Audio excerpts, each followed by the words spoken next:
Hello everyone, কেমন আছেন সবাই? আশা করি সবাই অনেক বেশি ভালো আছেন।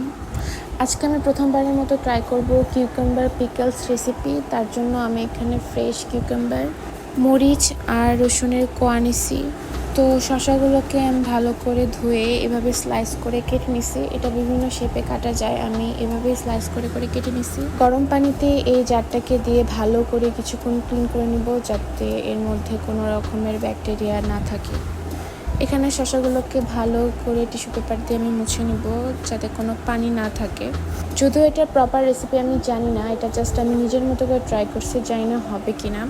যাই হোক, এখানে আমি 1 কাপ পানি, 1 কাপ ভিনেগার, কয়েকটা গোলমরিচ, অল্প একটু বিট লবণ, পরিমাণ মতো লবণ, আরও কিছু চিনি অ্যাড করি। যদিও চিনিটা আমার প্রথমে একটু কম হয়ে যায়, পরে আমি আবার অ্যাড করি।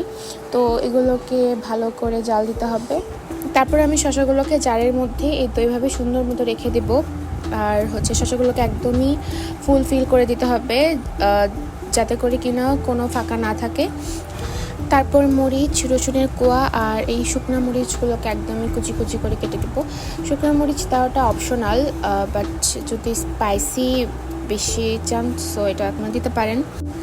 দেন রেডি করা রাখা যে শেকারটা আছে সেটা একদম ফুটন্ত গরমই দিতে হবে, আর এটা একদম জার ফুলফিল করে দিতে হবে। তারপর এই তো আমি এটার মুখ লাগাই ভালো করে একটু ঝাঁকি দিয়ে নিচ্ছিলাম, যাতে এটা একদম সুন্দর মতো ডুবে যায়।